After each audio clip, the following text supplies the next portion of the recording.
여러분, 저는 어떤 사람인 것 같습니까? 이 질문 자체도 참 애매모호하지만 저는 한 8년 전만 해도 저의 향기를 한마디로 표현한다면 진지함. 너무 진지한 거죠. 모든 면에 있어서 진지함이 그대로 있었습니다. 그 향기만이 저에게는 진동했던 것 같습니다. 어쩌다 그죠? 이런 진지함이 있으니까 유머는 저에게는 어울리지 않는 옷입니다. 그래서 한번 이렇게 사역할 때 설교를 하다가 이렇게 또는 아니면 모임 속에 성경 공부나 이런 모임 속에 제가 이렇게 농담을 하면 늘 그럽니다. 목사님, 펭귄 몇 마리가 지나가니까 그만하시라고. 저에게는 늘 그게 취약점이었습니다. 그래서 1년 뒤에 청년들이 저에게 상을 하나 줬는데 무슨 상을 준지 알아요? 혹한기상. 혹한기상이라고 저에게 마지막에 이제 상장을 내밀면서 목사님 받으세요. 이렇게 전해 주었습니다. 너무 썰렁한 거죠. 그래서 한 번은 리더가 안 되었던지 저에게 충고를 해 줬습니다. 청년이 가감하게 그죠. 목사님, 제가 굉장히 친한 형이 하나 있는데 그분도 목회자입니다. 그분은 저처럼 굉장히 진지한 겁니다. 그런데 나름대로 이 약점을 보완하더란 겁니다. 먼저 자기들에게 찾아와서 야, 이 얘기 한번 들어봐. 재밌는지 안 재밌는지 내가 얘기해 볼게. 그리고 점검 받고는 형 그거 써먹으면 좋을 것 같다. 그래서 그 얘기를 했다는 겁니다. 그래서 목사님도 이제부터는 우리 앞에 꼭 한번 해보신 다음에 검증받으시고 그 다음에 설교에 사용하시라고. 그래서 저는 참 한편으로 감사하게 생각합니다. 왜 감사하게 생각하냐면 제가 오늘 이 시대의 청년으로 태어났다면 저는 결혼 못했을 겁니다. 왜냐하면 제가 조사를 해보니까 우리 신부들이 원하는 신랑감 중에 하나의 그죠? 최고의 신랑감 중에 하나의 특징이 뭘까요? 네, 유머 감각이 있는 사람을 좋아하는 겁니다. 썰렁한 사람 싫다는 거죠. 그리고 요즘 제가 몇 년 전에 리더십에 관한 책들을 읽었는데 그 리더십에 관한 책들 중에 리더의 항목 중에 하나가 뭘까요? 유머 감각이 있어야 된다는 것입니다. 그래야만 성공적인 리더자가 될 수 있다. 제가 생각을 해본 겁니다. 왜 이토록 오늘 이 시대 사람들은 유머를 좋아할까? 자기를 기쁘게 해주는 사람을 좋아할까? 이해가 됩니다. 왜요? 그만큼 우리의 살아가는 세상 만만치 않다는 겁니다. 스트레스 받아 죽을 지경인데 뭐 하고 싶어요?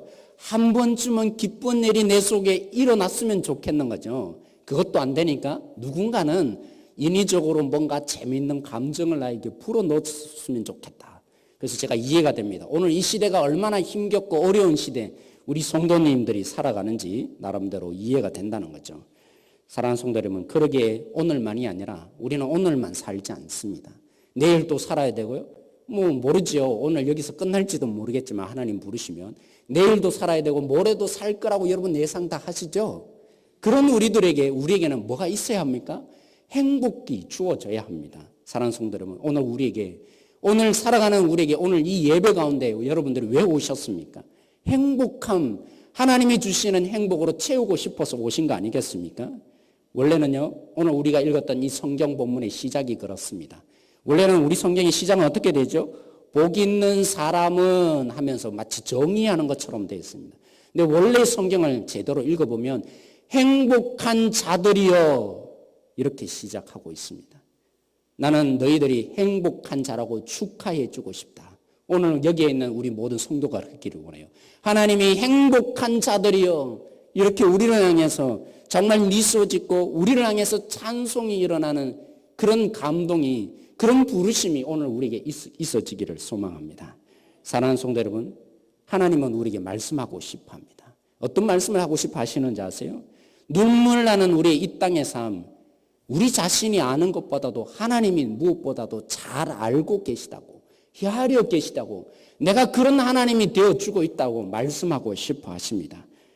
우리는요, 모두가 아니라고 하는데 나만 그렇습니다. 그러면 어떻게 됩니까? 분위기를 깨요.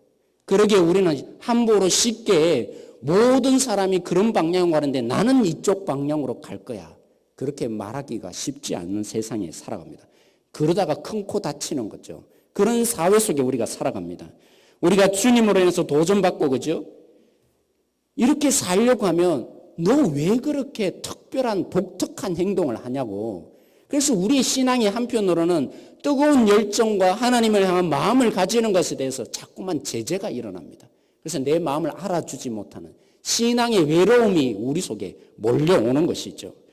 그런데 하나님을 무시하고 그죠? 어떻게든 내 뜻을 이루어 보고자 이렇게 악한 자들의 모습들이 그렇게 살아가려고 하는 사람들 정말 한편으로 혼자가 아니라 똘똘 뭉쳐 있습니다. 그룹을 짓고요.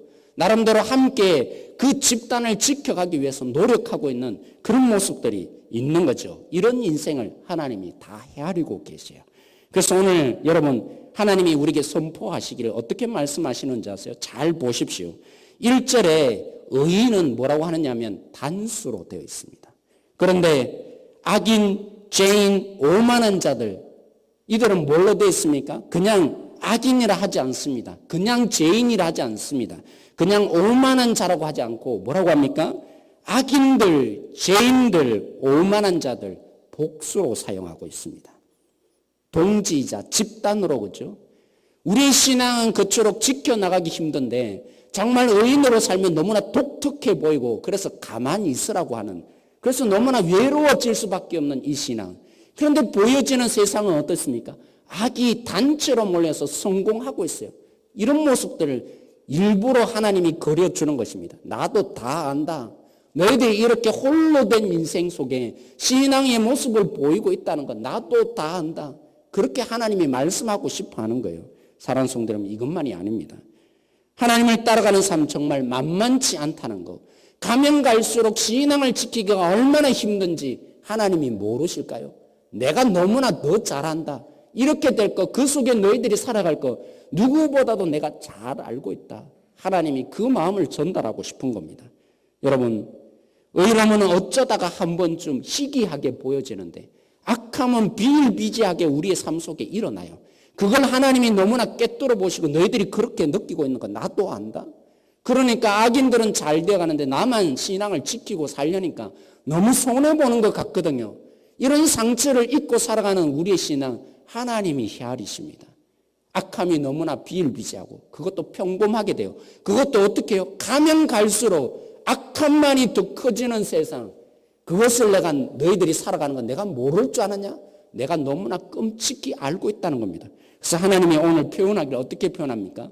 악한 자들의 모습을 표현하는데 그냥 쫓는다라고 그치지 않고 어떻게 해요? 쫓다가 앉습니다. 앉게 됩니다. 머무르게 됩니다. 그러게 어떻게 해요? 오늘 앉아서 있는 것으로 그치지 않고 이제 집단적으로 그죠? 강력한 세력을 이루어 머무른다고 성경은 표현하고 있는 것입니다. 의도적으로 표현하는 것이죠. 악은 갈수록 강해지고 선한 사람들은 보이지 않는 세상 속에 우리가 신앙생활을 하고 있다는 것 끔찍히 하나님 아버지가 알고 있다는 것입니다. 그래도 여기까지는 괜찮습니다. 그래도 우리가 믿음이 있으니까 지켜나갈 수 있다는 생각이 듭니다. 근데 문제는 무엇입니까? 우리 가운데 선한 것이 무엇인지 하나님의 뜻이 무엇인지 분명하면 그래도 우리가 따라갈 수 있을 것 같아요. 그렇지만 잘 분간이 안 돼요. 무엇이 하나님의 뜻인지 내가 이렇게 가는 것이 올바른 길인지 하나님이 정말 원하는 것인지 잘 분간이 안 되는 너무나 혼탁한 세상 속에 우리가 살아가기에 더 힘든 거 아니겠습니까? 제가 예전에 그랬어요. 많은 도전을 받으면서 말씀 가운데 먼저 그 나라와 그 의를 구하라 이렇게 기도가 나오지 않습니까? 그런데 그 말씀에 도전은 받았지만 모르겠는 거예요. 뭐가 그 나라와 그 의인지 뭘 구하는 것이 그 나라와 그 의를 구하는 건지 잘 모르겠다는 겁니다. 그러면서 제 마음속에 갈등이 생기는 거예요. 내가 구하는 것마다 그 나라와 그 의가 되어야 될 텐데 내 욕심을 혹시 구하면 어떻게 하나?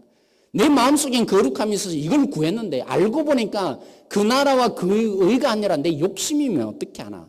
그런 두려움이 생기고 나니까요. 기도가 안 되는 거예요. 이렇게 기도해봤자 뭐하냐? 내가 또 악한 걸 구하면 어떻게 하지? 내 욕심을 구하면 어떻게 하지? 그 두려움 속에 기도가 멈춰지는 거예요. 가끔 성도님들이 우리 성도님들은 제가 잘 모르겠어요. 예전에 사역하면서 성도님들이 종종 그럽니다. 목사님 잘 모르겠어요. 하나님께서 딱 한마디를 내 속에 꿈에 나타나서 말씀하시는지 아니면 내가 선택하려는 것마다 이렇게 야 은철아 너 이런 길을 가라. 분명하게 말씀해 주시면 좋을 것 같은데 말씀을 안 해 주시니 나보고 분간하라고 하니까 어느 길을 가야 될지 저 정말 모르겠어요. 어떤 사람에 가서 어떤 목회자에게 가서 얘기하면 이게 이런 길이라고 이쪽을 가라고 하지만 또 다른 목사님에게 상담을 해보면 그거 아닙니다. 이쪽을 가라고 하고 있죠. 그래서 너무나 가라고 하는 길마다 너무 다르니까 그것도 방법들이 너무 다르니까 목사님 어떻게 해야 합니까? 너무 분간이 안 되는 세상에 내가 주님의 뜻이 분명하면 따라갈 수 있을 것 같은데 순종할 수 있을 것 같은데 말씀을 읽어도 잘 모르겠고 그리고 뭐가 악한 건지 뭐가 선한 건지 잘 분간이 안 됩니다. 그런 얘기를 종종 듣습니다. 그래요. 이런 우리 삶 하나님이 아세요. 그러기에 오늘 성경에 일부러 의도적으로 표현하는 것입니다. 여러분 선한 사람 하나님의 뜻을 쫓는 사람을 뭘로 비유하죠? 나무에 비유합니다. 그리고 악한 자들 주님의 뜻을 따르지 않는 사람 그들의 삶을 무엇으로 비유합니까? 겨로 비교합니다. 겨 아시죠? 여러분 이제 쌀을 그죠? 탈곡하고 나면 남는 껍데기 어떤 열매들을 그죠? 탈곡하고 남는 그 껍데기는 어떻습니까? 당연히 한번 불면 훅 하면 날아갔죠. 당연히 분간이 되죠. 너무나 분명합니다. 결과는 분명합니다. 그런데 유대인들은요 이 성경 본문을 대하면서 깨닫는 거예요. 나무나 겨나 우리는 발음도 다르죠. 분명히 다릅니다. 근데 유대인들은 이 성경을 보면서 너무나 똑같아요. 그 글자가 자음 하나, 그죠? 예를 들면 기역, 니은 정도 차이인 거예요. 자음 한자만이 차이 나는 거예요. 의인의 삶 뭐라고요? 나무라 그랬어요. 악인의 삶은 뭐라고요? 겨라고 얘기했어요. 근데 유대인들은 이 성경 본문을 읽으면서 보여지는 거예요. 악인이나 의인이나 참 분간이 안 되는구나. 뭐가 선한 건지 뭐가 악한 건지 살아봐도 그들의 결론이나 우리의 결론이나 그게 큰 차이가 없구나. 그러니까 마음에 상처를 입는 거죠. 하나님이 아신다는 겁니다. 내가 너무나 잘 알고 있다. 너희들의 이 삶, 너희들이 이 땅 가운데 주님을 향해서 살아가는 삶, 나를 위해서 목숨 걸고 살려고 하는데 너무나 상처받지. 잘 분간이 안 돼서 따르고는 싶은데 마음에 열정은 있는데 너무나 분간이 안 돼서 때로는 실수하고 좌절하고 낭망하는 거 내가 너무나 잘 알고 있다. 그래서 어떻게 비유했다고요? 의인의 삶과 악인의 삶을 다른 것으로도 많이 비유할 수 있을 텐데 일부러 나무와 겨라고 그렇죠. 한자 차이, 모음과 자음의 차이가 아니라 자음의 한자 차이를 두어서 일부러 그렇게 우리에게 보여주는 겁니다. 하나님은 헤아리고 계세요. 우리의 이 선택의 문제, 잘못 선택하면 어떻게 할까?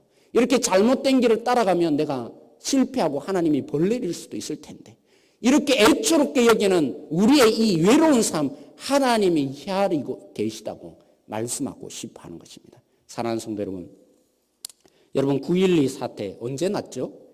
2001년도에 일어났던 일입니다. 여러분 저기 보이시죠? 이 9.12 사태에 조사를 해보니까 그 비행기를 몰고 그죠? 가던 사람이 어떻게든 최소한의 이 피해를 덜 입히려고 비행기 조종사가 기술을 꺾었다 그래요. 그 사실이 발견되면서 큰 비극을 막았다는 겁니다. 그나마 그래도 큰 비극을 막았는데 저기에 있는 여자분 아니에요. 원래는 이 조종사의 아내예요. 리사 비머라는 그죠? 남편이 죽은 지 10일 만에 이 여인이 영웅이 돼버렸어요. 남편이 이런 존재라는 걸 알게 이제 방송에 발견되고 하니까 대통령이 저 여인을 불러서 그죠? 훈장도 주고 이 여인이 이제 날마다 간증을 한 거죠. 우리 남편이 이렇게 했어요. 그리고 희생자들의 편이 되어서 어떤 아픔과 슬픔이 있는지 방송국마다 불러주니까 그죠? 리사 비머가 굉장히 유명한 인물이 된 겁니다. 희생자를 위해서 그죠? 이제까지 여러 가지로 후원이 들어오니까 그 돈을 모아서 장학재단을 만들어서 희생자들을 위해서 돕자는 그 장학재단이 생기기도 한 것입니다. 그리고 이 사람이 리사 비머라는 이 여인이 책을 한 권 썼어요. 저기 있죠. 나는 소망을 믿는다. 이 책을 쓰자마자 얼마가 팔리냐면 100만 부 그죠? 얼마 되지 않아서 100만 부가 팔리는 베스트셀러가 된 거예요. 얼마나 유명한 인물이 되었겠어요.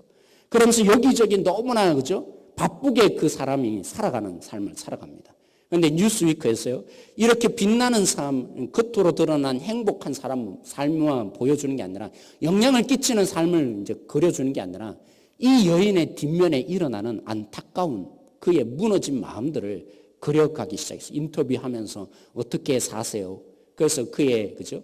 너무나 외로웠던 삶을 나름대로 이렇게 인터뷰에서 기사로 실은 겁니다.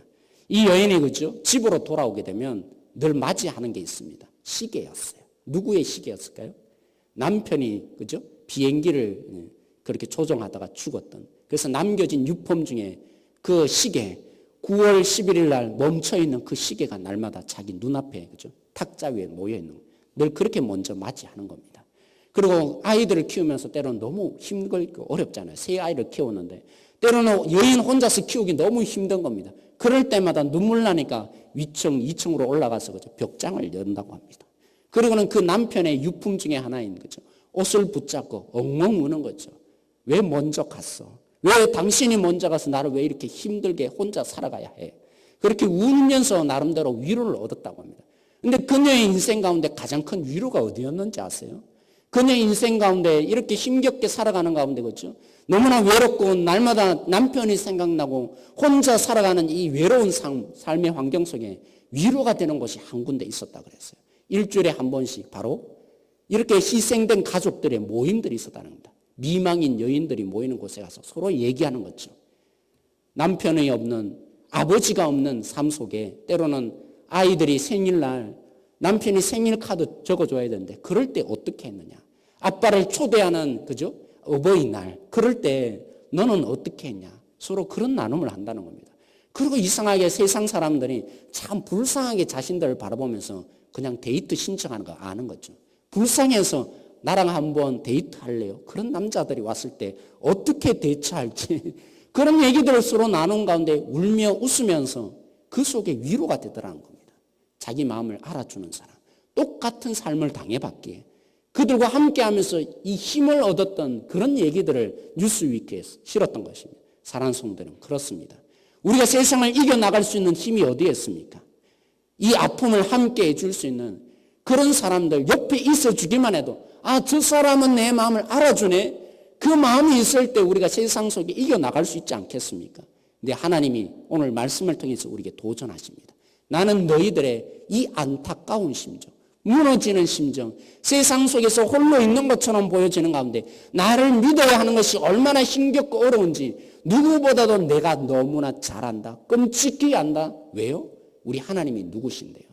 우리의 고난에 친히 동참하신 신이시잖아요. 위에서 쳐다보시는 신이 아니라 이 땅 가운데 예수님을 보내서 우리만이 아니라 다른 사람이 겪었던 모든 아픔을 3년 동안 다 겪으셨어요. 그리고 성경에 표현하기를 마태복음에 보면죠. 병을 고칠 때도 어떻게 고쳤다 그래요? 그냥 말씀으로 명령으로 고쳤다 표현하지 않습니다. 이사야 본문을 인용하면서 그들의 병을 자신에게 옮겨 놓으시고라고 했어요. 그렇다면 그냥 고친 거겠어요? 모든 질병을 자신에 옮겨 놓는 과정 속에서 우리를 고쳐주시는 하나님이셨어요. 그 예수님이 끊임없이 우리의 아픔과 눈물 나는 신앙생활하고 때로는 좌절하고 때로는 잘못된 선택하여서 너무나 주눅 들고 살아가는 우리의 인생을 하나님이 다 헤아리고 계시는 것입니다. 왜요? 중보하자 되신 예수님이 우리 속에 계시거든요. 끊임없이 하나님께 뭐 한다까요? 말할 수 없는 탄식으로 하나님, 우리 전도사님이 이럴 수밖에 없었어요. 이렇게 지금 힘들어하고 있어요. 이렇게 아파하고 있어요. 때로는 주님 뜻을 잘 몰라서 분간 못해요. 그러니까 하나님이 도와주셔야 하지 않겠습니까? 그런 소리가 한 목소리만 들립니까? 로마서 8장에 말한 것처럼 말할 수 없는 탄식으로 성령님이 우리에게 간구한다 그랬어요. 예수님도 간구하시죠. 그래서 두 개인가 봐요. 이건 제 농담이에요. 하나님이 두 개라는 뜻이 아니라. 한쪽으로는 예수님의 목소리가 들리고 한쪽으로는 성령님의 목소리가 들려요. 그런 하나님이 우리의 마음을 못 헤아리신다면 말이 뜨겠어요. 우리를 위해서 이 땅 가운데 오셨던 예수님, 그 예수님이 가신 이후에 성령님이 우리 가운데 역사하고 계시는 거예요. 말할 수 없는 탄식으로 우리를 위해서 기도하시는 그 성령님이 하나님께 간구하고 계시는 거예요. 그 하나님이 말씀하셔요. 내가 안다. 너희들이 이 외로운 삶, 신앙을 지키며 때로는 혼란 속에 있고 때로는 악한 자들은 잘 되어가는데 가면 갈수록 힘겨워지는 이 땅 가운데 너희들이 살아가는 건 내가 잘 헤아리고 있다. 하나님이 계셔요. 그 하나님이 계시니까, 그 하나님을 만날 수 있으니까 우리는 행복한 거예요. 그 하나님을 여러분들이 함께 계시는 그 하나님이 얼마나 우리 속에 함께하고 싶어하는지 그 하나님의 마음을 오늘 담고 가셔서 내 삶이 하나님이 말씀하시는 것처럼 행복한 사람이구나. 내 마음을 알아주는 하나님이 있기에 내 인생은 결코 외롭지 않은 인생이구나. 그 행복한 주님으로 인해서 우리가 살기를 소망합니다. 그 주님을 초대하고 살기를 원해요. 그 주님을 만나는데 목숨 걸고 살기를 소망합니다. 근데 하나님께서 우리에게 이게 끝이 아니라고 합니다. 내가 너희들 안다? 이렇게만 말씀하시는 하나님 아니세요. 오늘 3절 말씀에 특별히 귀를 기울여 주셨으면 좋겠습니다. 하나님을 믿고 살아가는 우리 인생, 신앙에 목숨 걸고 살아가는 인생, 하나님을 묵상하고 살아가는 우리의 인생 속에 그 하나님 내 마음 아시죠? 그 하나님을 만나고 살아가는 우리 인생 속에 하나님이 어떻게 하신다고 합니까? 이런 의인된 삶 속에 하나님이 시절을 쫓아 열매를 맺게 하신다고 그러셨어요. 우리 하나님은 그런 하나님이에요. 그냥 행복감을 주시는 하나님이 아니라 우리에게 시절을 따라 열매를 반드시 주시는 하나님이세요. 그 하나님에게 초대를 하는 겁니다. 은철아, 너 나에게 심겨져야 하지 않겠느냐? 다른 것을 영양 공급받지 말고 내게 생명을 주는 나에게 영양 공급받고 좀 살아야 되지 않겠느냐? 여러분, 시절을 쫓아가 무슨 말입니까? 이스라엘 사회는 그렇습니다. 때로는요, 비바람이 몰아칩니다. 나무가 있는데, 그렇죠? 비바람이 몰아칩니다. 비바람만 몰아치겠어요? 여러분, 우리나라보다도 더 뜨거운 태양빛이 낮에는 내려쬐입니다. 그럼 밤에는요, 정반대가 되는 것이죠. 추워져요. 때론 영하가 내려가는 것처럼 그런 추위가 이스라엘 지방에는, 그죠? 밤과 낮이 너무나 기온 차이가 많이 나는 그 땅이에요. 그런데 어떻게 합니까? 그렇게 비바람을 맞고 뜨거운 태양빛의 낮에 태양빛을 맞고 밤에는 그 추운 날씨를 느끼는 이 기후 속에 뭐예요? 때가 되면 열매가 맺혀져요. 그런데 여러분, 제가 생각해 본 거죠. 여러분, 포도 중에 어떤 포도가 맛있습니까? 요즘에는 상품 중에 강자로 시작한 무슨 도예, 그죠? 그 포도가 맛있다고 어느 날 보내주더라고요. 제가 상품을 선전할 수는 없었어. 이 바람에, 그죠? 그 너무나 강한 바닷바람을 맞고 자란 포도가 맛있더라는 거죠. 여러분, 어느 배추가 맛있습니까? 저기 있는 거죠. 강원도의 어느 곳에서 자라는 배추가 맛있습니다. 거기서 자라는 배추는 어떤 배추인데요? 온실의 배추가 아니에요. 때로는 너무나, 그죠? 고산지여서 이 기압이 엄청나요. 그런 속에서 배추가 자라나요. 또 다른 얘기를 해볼까요? 지금 또 생각이 안 나요. 아무튼 그래요. 이왕이면 비바람 맞고 때로는, 그죠? 뜨거운 태양 속에, 때로는 차가운 이 기온 속에 자란 그것들이 제대로 열매가 맺어지면 진짜 맛이 나는 거죠. 사랑하는 성도 여러분, 하나님이 때를 따라 열매를 주시면요, 우리도 그렇게 될 겁니다. 우리의 고난과 아픔과 눈물, 하나님 때문에 살아가서 느껴야 되는 외로움, 상처들, 그것은 그냥 있는 거 아니죠. 하나님이 우리 속에 열매를 주시기만 하신다면 우리는 이 땅에 정말 제대로 된 맛을 만들어 죽어야만 하는 인생이 된 겁니다. 그렇게 우리가 행복한 것입니다. 사랑하는 성도 여러분, 하나님께서 우리에게 생명을 주세요. 그 아무런 가뭄이 찾아온다 할지라도 우리 속에 하나님께만 심겨진다면 우리는 영원히 목마르지 않은 샘물을 마실 수 있는 존재가 되는 것이에요. 그래서 하나님이 초대하는 거예요. 내가 너희들에게 시절을 따라 열매를 줄 거니까 내게 심겨진 나무와 같은 존재가 되라. 하나님이 우리를 초대하고 있습니다. 사랑하는 성도 여러분, 오늘도 우리의 진정한 행복이 여기 있음을 알고 주님께 다가가기를 원합니다. 주님께 심겨지기를 원합니다. 우리의 마음의 외로움을 알아주시는 주님, 그 누구도 알아줄 수 없는 이 환경 속에 점점 갈수록 힘겹고 어려워지는 악인들이 관영한 이 땅 가운데 어떻게 행복해질 겁니까? 우리를 알아주시는 주님이 계시고요, 우리에게 생명을 주시는 주님이 있게, 그렇죠 주님, 내가 주님을 먼저 찾겠습니다. 주님께 심겨지며 살겠습니다. 주님을 따라가는 우리에게 반드시 주님께서 이 땅 가운데 이 고난과 아픔 속에서 열매를 풍성히 맺어주게 하셔서 이것이 바로 능력이다, 세상 사람들 깜짝 놀라게 하는 진정한 능력자로 세워줄 것을 믿습니다. 그러한 우리들의 모든 성도들 되어서 행복한 교회됨의 진정한 본질을 우리가 함께 보여주기를 원합니다. 근데 사랑하는 성도 여러분, 제가 여기서 그치길 원하지 않습니다. 제가 12월 교육위원회 우연히 간 거 아닌 것 같습니다. 그 속에 우리 큐티책을 성경 공부를 해야 되느냐 말아야 되냐 그 논의가 잠깐 있었어요. 그런 가운데 제가 묵상이 되고 도전이 되었습니다. 1년 동안 우리 큐티책을 교육부서가 한 게 이 의미구나. 우리 교사들이 주일날 와서 큐티책 점검하는 거로 되겠습니까? 안 됩니다. 우리 부모님이 교육을 책임져 주셔야 합니다. 교육의 본질은 일주일에 한 번 우리 자녀들, 그죠? 우리 선생님들, 우리 교육자들이 책임지는 것 속에 열매가 맺어지지 않습니다. 진정한 열매는 어디서 시작됩니까? 내가 주님을 만났는데 나도 행복한 자가 되었는데, 내가 주님 안에서 생명을 얻었는데, 그러므로 우리의 맡겨진 자녀, 나에게 주셨던 선물인 이 자녀도 그런 행복한 자녀 되어야 할 거 아닙니까? 그러기 위해서는 우리 부모님이 함께 모습을 깨닫게 해주셔야 합니다. 아침에 일어났을 때, 그렇죠. 주님을 묵상하고 주님 말씀에 목숨 걸고 내 시작은 바로 주님입니다. 그렇게 시작되게 만들어 줄 때 우리 자녀들이 깨닫게 될 겁니다. 아, 내가 정말 행복하구나. 다른 곳에 행복이 있는 게 아니라 주님이 나에게 알아주시고 내 마음을 알아주시는 주님이 있구나 알게 될 것입니다. 그렇게 만들어 가야 합니다. 그래서 제가 새벽 기도도 이제 다시 결단을 했습니다. 한 번은 시편으로 계속 하겠지만 한 번은 큐티 본문으로 제가 설교를 결정한 이유가 바로 여기였습니다. 우리 부모님 그렇게 해 주십시오. 우리 자녀들에게 나만 주님의 말씀을 아는 자가 아니라 내 자녀들도 주님 말씀을 알고 주님을 깨닫고 주님께 심겨진 나무가 되게 하십시다. 그래서 내 자녀도 행복한 자가 무엇인지 깨달아가는 자녀로 우리가 함께 세워가야 할 것입니다. 그 책임을 우리에게 하나님이 주신 것입니다. 제가 부차적인 얘기하지만요. 큐티에서 말씀을 함께 나누고 기도해 주면 어떻게 자녀들이 세대 차이 난다고 그러죠? 우리 부모님 안에서 당신은 나를 모르는 사람이네요. 이러면서 마음의 문을 닫겠어요. 그럴 수 없는 거죠. 같이 말씀을 나눈 가운데 세대 차이가 극복이 돼요. 하나님 말씀을 함께 나눈 가운데 고민을 함께 나누고 그 아이의 머리 위에 손을 얹어주며 기도해 주는데 어떻게 부모가 내 마음을 몰라준다고 마음의 문을 닫고 아무 얘기 없는 하루를 보내며 살겠습니까?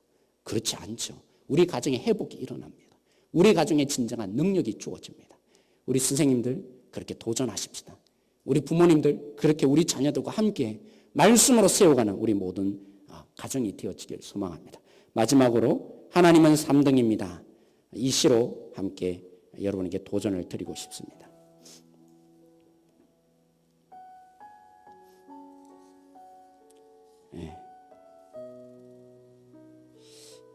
좀 타이밍이 늦어졌는데요. 하나님은 3등입니다.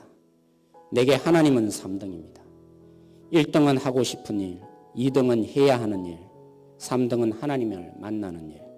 하고 싶은 일 다 하고 해야 하는 일도 다 마치고 그 후에 여유가 있으면 하나님을 만납니다. 하나님은 3등입니다. 어려운 일이 생길 때도 하나님은 3등입니다. 내 힘으로 한번 해보고 그래도 안 되면 가까이 있는 사람에게 도와달라고 하고 그나마도 안 될 때 하나님을 부릅니다.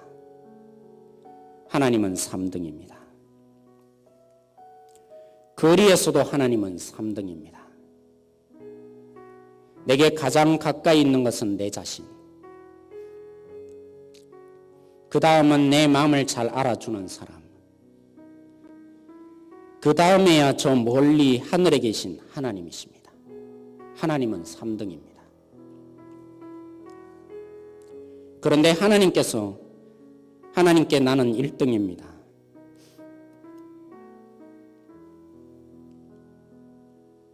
무슨 일이 있어도 내가 부르기만 하면 도와주십니다. 내가 괴로워할 때는 만사를 제껴놓고 달려오십니다. 아무도 내 곁에 없다 생각될 때는 홀로 내 곁에 오셔서 나를 위로해 주십니다. 나는 하나님께 언제나 1등입니다. 나도 하나님을 1등으로 생각했으면 좋겠습니다. 만사를 제쳐놓고 만나고 작은 고비 때마다 손을 꼭 붙잡는 내게 1등으로 가까이 계신 하나님이셨으면 좋겠습니다. 내게 1등인 하나님을 나도 1등으로 모시고 싶습니다. 사랑하는 성도 여러분, 오늘 이 시처럼 그리고 다윗이 오늘 시편 1편을 통해서 고백하는 것처럼 행복의 비결은 주님이 우리 가운데 1등이 되시는 것 속에 있습니다. 우리 모두가 주님께 심겨져서 주님의 무한한 생명 맛보아서 시절을 쫓아 열매를 맺어지는 능력자 우리 모두 되기를 원합니다. 그런 마음으로 우리 함께 한번 이 시간에 기도하며 나가기를 원합니다. 하나님이 우리를 아신다고 하셨는데 우리에게 어떤 외로움이 있습니까? 그 누구도 알아줄 수 없는 어떤 고통이 있습니까? 그리고 우리의 목숨이 어떻게 우리의 겨와 같이 날마다 이랬다 저랬다 할 수밖에 없는 연약한 부분이 있습니까? 오늘 주님 나를 알아달라고 기도하시고, 그리고 오늘 말씀처럼 그렇죠, 주님의 초대 앞에 나도 이제 주님을 1등으로 모시고 살게 해주십시오. 그렇게 함께 한번 이 시간에 기도하며 나갔으면 좋겠습니다. 같이 기도하겠습니다. 하나님, 오늘 우리가 주님 앞에 나아갑니다.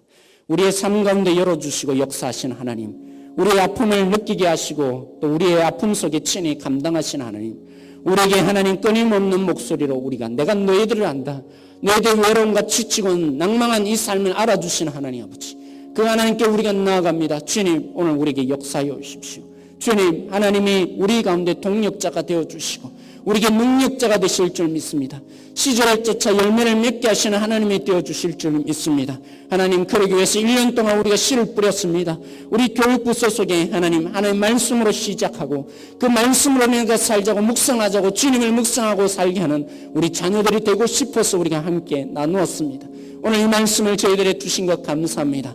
우리에겐 이런 삶이 결코 아닙니다. 오늘 우리를 알아주시는 하나님이 계시고 우리가 비록 주님을 몰라한 적이 많이 있지만 우리에게 능력 되시는 주님이 우리 속에 계십니다. 그리고 오늘 저희들이 함께 찬양했습니다. 하나님, 우리가 함께 주님 앞에 기도합니다. 주님, 우리도 주님을 1등으로 모시고 살게 해주십시오.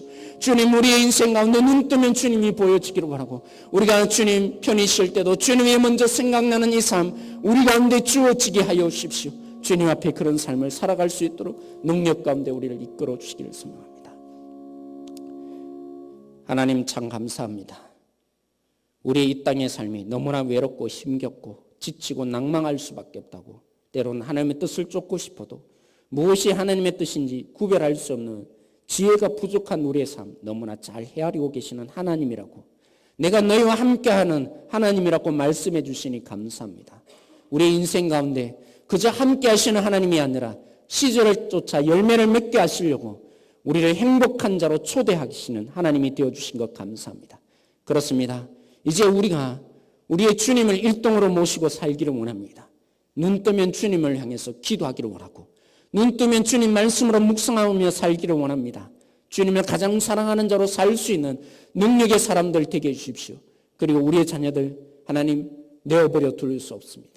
우리만 행복해지는 것이 아니라 우리 자녀도 주님이 우리에게 행복한 자녀 만들라고 우리 속에 선물로 주신 자녀들에게 하나님 이 말씀 속에 살기를 함께 결단하며 우리가 함께 지도하기를 원합니다. 책임을 우리에게 주셨사오니 이 의무를 다할 수 있는, 그래서 행복한 가정 다시 한번 꿈꾸며 나갈 수 있는 우리 모든 가정 되게 하여 주십시오. 이 모든 것 주님 손에 맡기며 예수님의 이름으로 기도드렸습니다.